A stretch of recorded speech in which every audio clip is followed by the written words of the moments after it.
Well met, everyone. I am Rich the Lich, and today I am going to be doing a review on Ravnica, Heroes of the Guilds.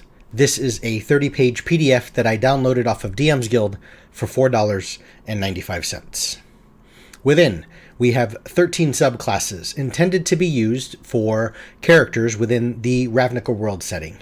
Beyond that, let's delve into it and see if there's something here that might be a fit for you, should you be venturing, and your journey should take you outside of the world of Ravnica.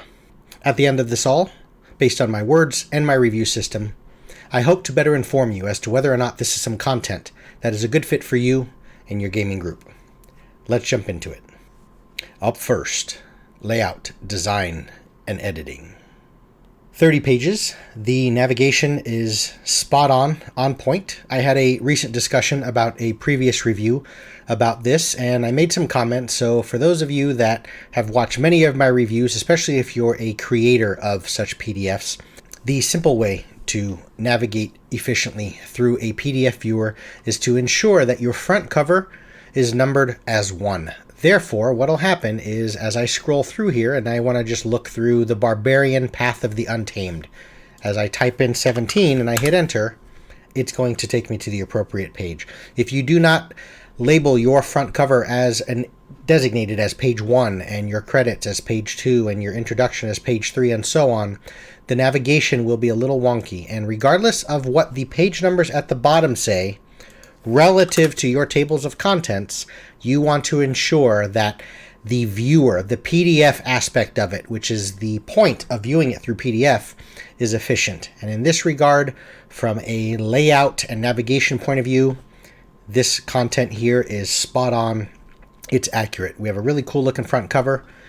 Layout wise, I think it's gorgeous. It is so nice and a breath of fresh air to see a D&D supplement, especially in 5th edition, that might be using some of the same similar fonts that we know, but it's so nice to see things in something other than that dark maroon color, and it doesn't have the typical parchment paper background, and it doesn't have those red swoosh lines.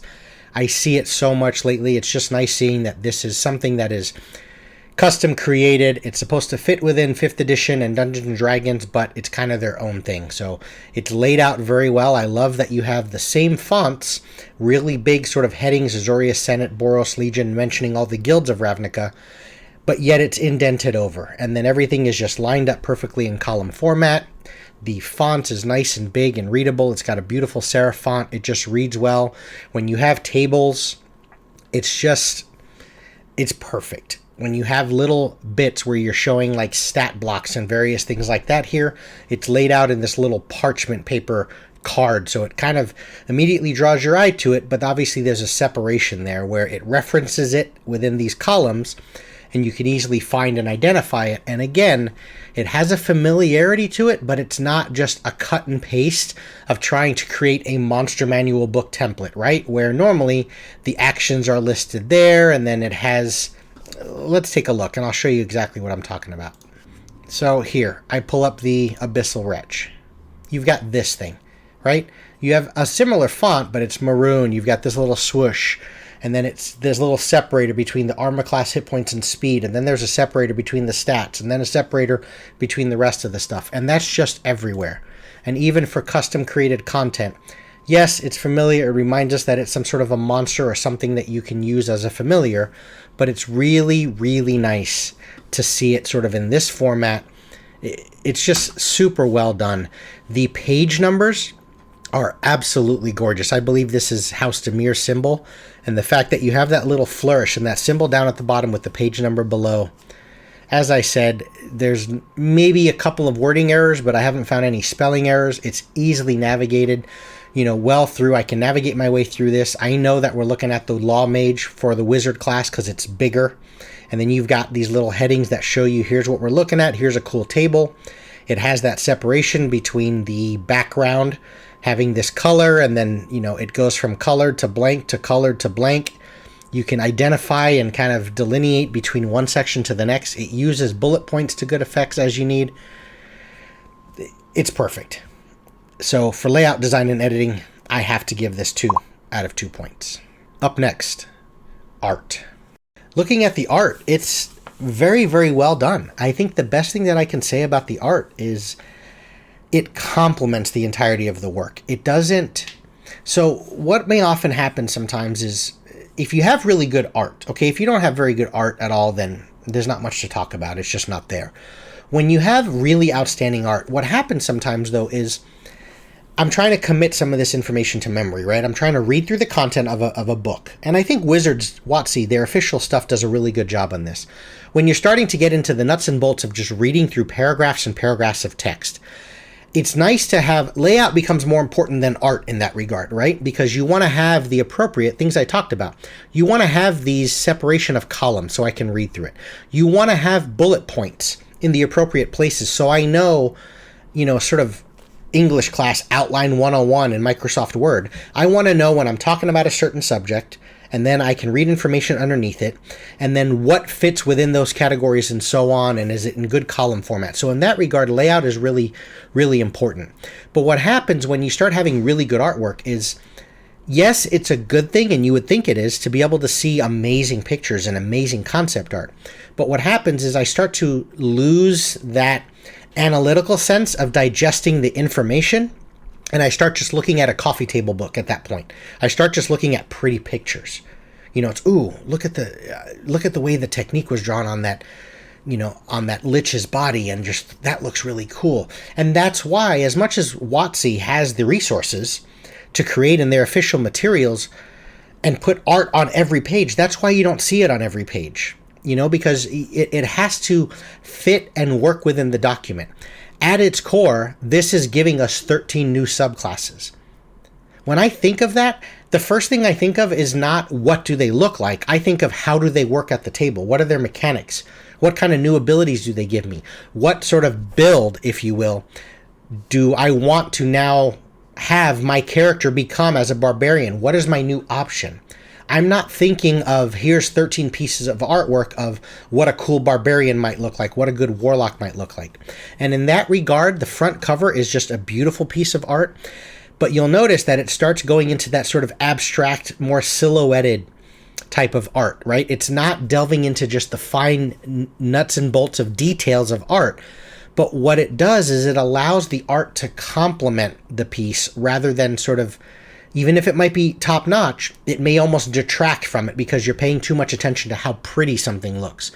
You kind of find the same motif here. For the Azorius Senate, you just have a little bit of loose artwork, and then also with the sort of grunged up edge, kind of this design element to it, it just flows from the page, from words into a picture. As we get down here, where you see sort of these parchment pieces, and they're not all the same. It's trying to convey some sort of extra flavor text or extra information. Look at that parchment piece.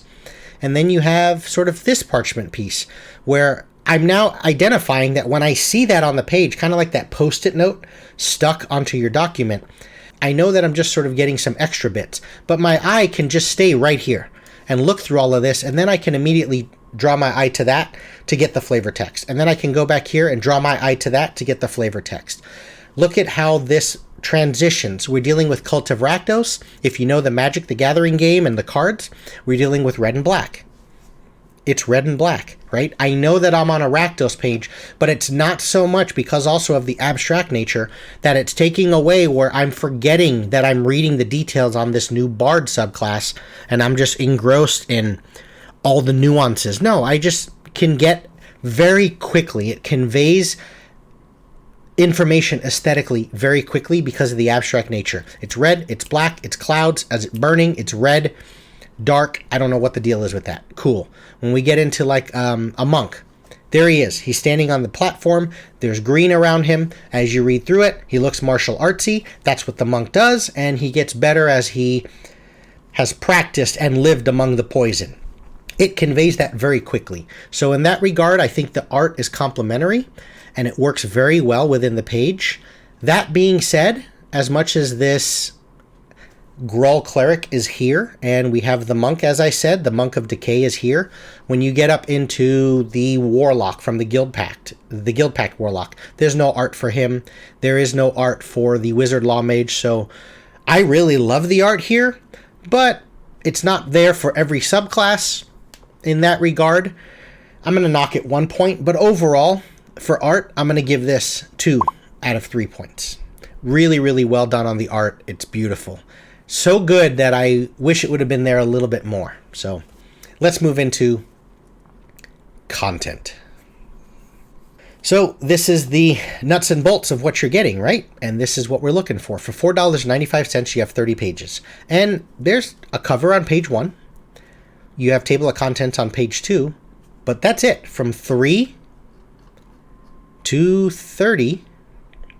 Well, 3 to 29. Page 30 has a piece of art and some flavor text. From 3 to 29, you're getting a good 25, 28 pages, whatever the math is, of content. It has, as we look through the table of contents, what this is offering you is 2 new subclasses for the Azorius Senate. So we have 10 guilds in Ravnica, right? We have 1, 2, 3, 4, 5, 6, 7, 8, 9, 10. Simic, Selesnya, Orzhov, Izzet League, Dimir, Golgari, and the Boros Legion were being offered 1 subclass, and then there are 2 new subclasses offered for the Guild Pact, for the Azorius Senate, for the Cult of Rakdos, for the Gruul clans, and there you have it. So we have 13 new subclasses. Now, most importantly, when we get into the content of this, I'll first talk about whether I feel like this is something that's a good fit and worth its weight in money for $4.95 for those that are running within the Guildmaster's Guide to Ravnica. If you're in this world and your characters are playing within the clans and you're not playing ungilded characters, is there something here for you that's worthwhile? But then beyond that, is there perhaps just some inspiration here? Or are there enough good bits that as a DM, if you're not running in this world, is this even worth a purchase if you're not in Ravnica? For sake of video length, I'm not going to spend 5 minutes on every one of the 13, but let's just go over this very quickly. You have a new subclass for a Warlock. Now, it does mention on a couple of them that, right here, most Warlocks serving the Guild Pact are found within the Azorius Senate, although many are also guildless. So I feel like the flavor of a lot of these, and some of these as a Dungeon Master, I run in Ravnica. My current campaign is Ravnica, so this whole thing appealed to me. I wanted to see what was what, and see if it was something of value. Most importantly, not just for inspiration, but can I bring it to my table and offer this to my players as a new option? Most of these things flavor-wise, if you're not a member of that guild, I wouldn't allow the subclass for that character. But, as it does mention there, you may have some guildless in your game, and can a player that wants to play a monk, but they're not a part of the Golgari, can they play the Monk of Decay? That's up to you, for you to decide as the DM, but it does such a wonderful job of first offering us flavor, which is, I think, the strength of Ravnica in and of itself. So any community created stuff, any custom things created by fans of the game, whether players or dungeon masters, that are going to do things within the Ravnica space, my suggestion and advice would be, and it's just one person's words, right? But from both a creator, artistically, design-wise, and also sort of behind the scenes with writing and creating things like that, as a creator, but also as a dungeon master in Ravnica itself, the strength of that setting is based on the flavor and the theme more than the mechanics. And one thing that it does a very good job with the Guild Pact Warlock, with the Law Mage, right, of the Wizard subclass for the Azorius Senate, is it always has this thing where the Warlock gives you binding marks. Many Warlocks serving the Guild Pact are given a special mark by whatever entity issues forth their powers. So you can either roll or choose, and your eyes change colors throughout the day to represent all of the 10 guilds. Your eyes are pure gold. A calming scent of fresh lavender always surrounds you. When we look at the Law Mage, you have a quirk. There's something about you, like almost an OCD, an obsession. You meticulously keep track of your each and every meal you eat in your codex. You get a tattoo for every criminal you apprehend. These are flavor things, and it does this for every single one. And I love that it's giving you a subclass, but the Boros Legion, the Wojek Commando, you have various signs sort of representing the tight-knit bond that you have with other members of your group. Maybe you have a mark on you of a blazing sun, half red and half white. Maybe you have a mark of a tower set before a red sun. As we get into the College of Debauchery for the Cult of Rakdos, there's a certain kink about you. And I love the sort of flavor in here where I only wear enough attire to prevent my arrest. My body is a work of art no soul should be deprived of. I'm an artist. Be it buildings or unconscious people, I love to smear my colors all over them. It has just this craziness and this flavor Let's read through a couple more. The Monk, the Way of Decay. You have an oddity. Your training in the murky pools and gas-filled caverns change your body in radical ways. Green fluorescent blood runs through your veins. Did I roll a 3? Your skin is covered in pustules and pockmarks. Do I roll a 5 or do I just pick 5? Each of your steps leaves acidic burn marks on the ground.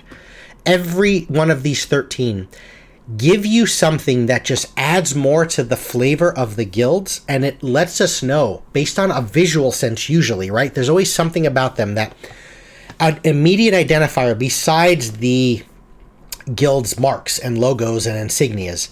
When I look at that Monk of Decay, I know he's a Monk of Decay, you know, and I know that that barbarian from the Grohl clans is a Path of the Untamed Barbarian. And I like that every one of them first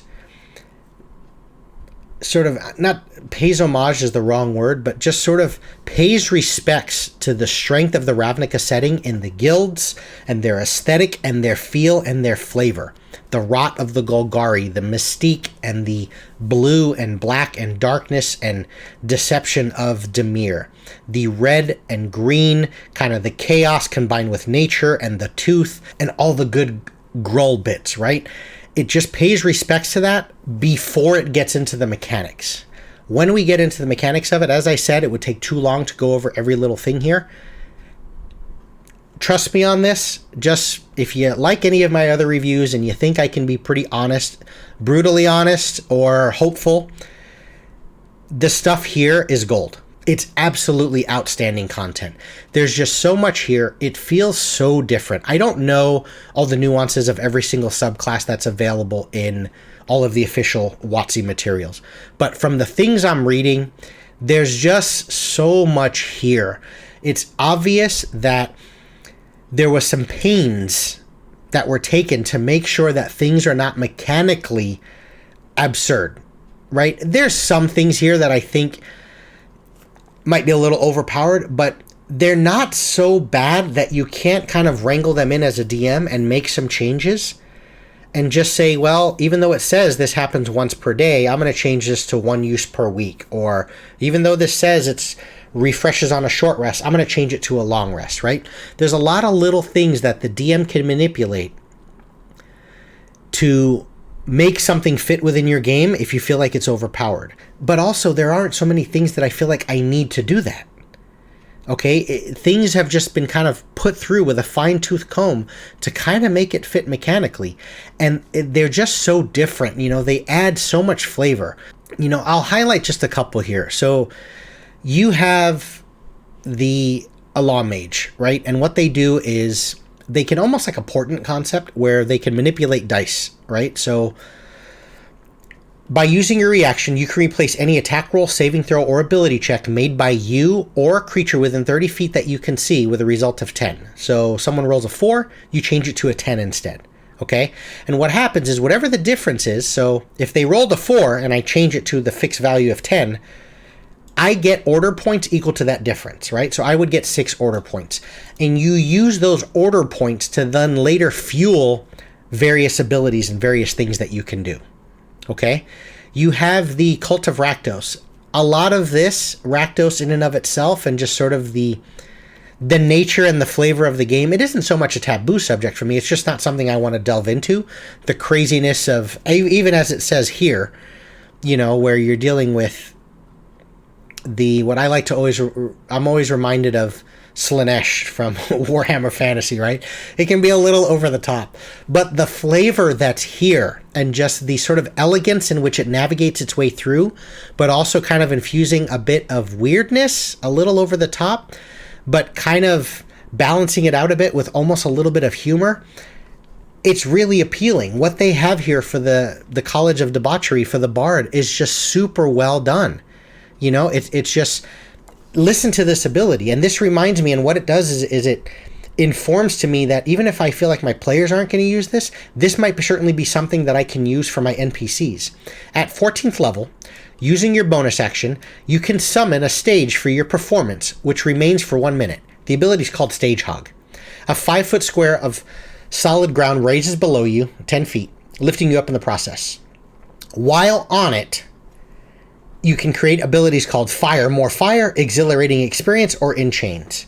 I won't go over what they are, but just the flavor of it is still kept there while you're trying to create some mechanical things. And I think that's the strength in all these subclasses, is it's not just trying to throw new mechanical things and build things and things that change what you put on your character sheet.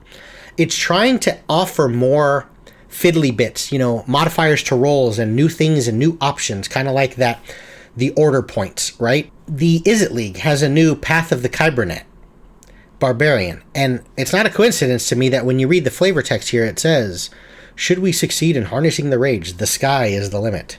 Why is the word sky used within the flavor text of the section of a Kybernet Barbarian? Skynet, right? You're basically creating cyborgs.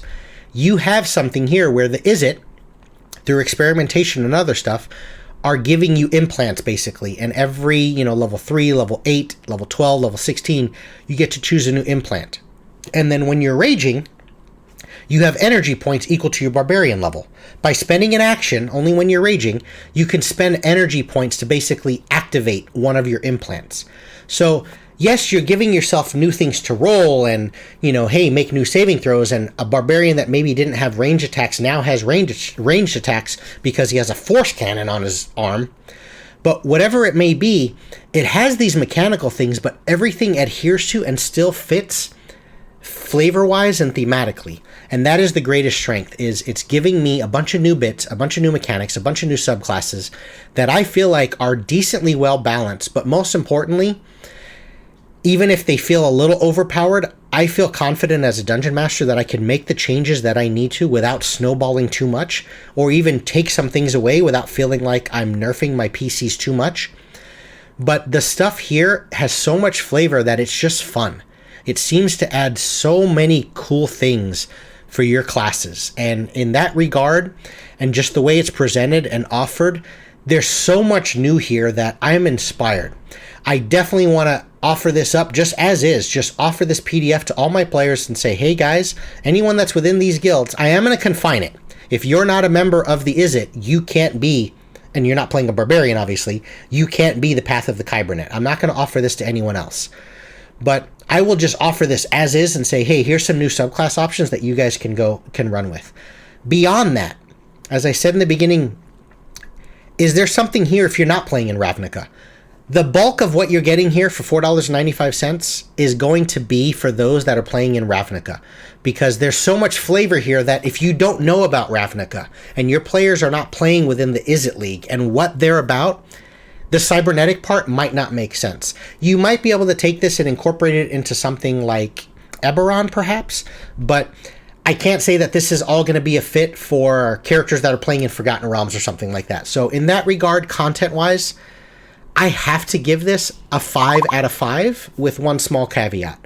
And that is simply, I feel like this is just better designed, perhaps as intended, for those that are playing within the world of Ravnica. If you are, and you're playing within those guilds, and you have characters of a monk that's in the Golgari, and you have a barbarian that's within the Izzet League, or a barbarian within the Gruul, there's just extra bits here for you, and what's here is absolutely outstanding. It is the pillar of design in that it gives you mechanics. It's wrangled them in enough to offer you so many good bits and new stuff and things that don't feel grossly overpowered, but yet it's adhering and respecting and staying true to the essence and the flavor of a certain thing, so it doesn't feel like it's going too far off base. And just like the artwork and the compliment I gave with that, all the art fits within the pages. All of the content here fits within your world and within your game should you be playing in Ravnica. All told, this is my final score. Go out there for $4.95 and get this content. It's well worth your money. It's one of the best PDFs that I have ever reviewed. It's one of the best PDFs that I have read regarding 5th edition D&D, period. Thanks everyone for watching, and take care.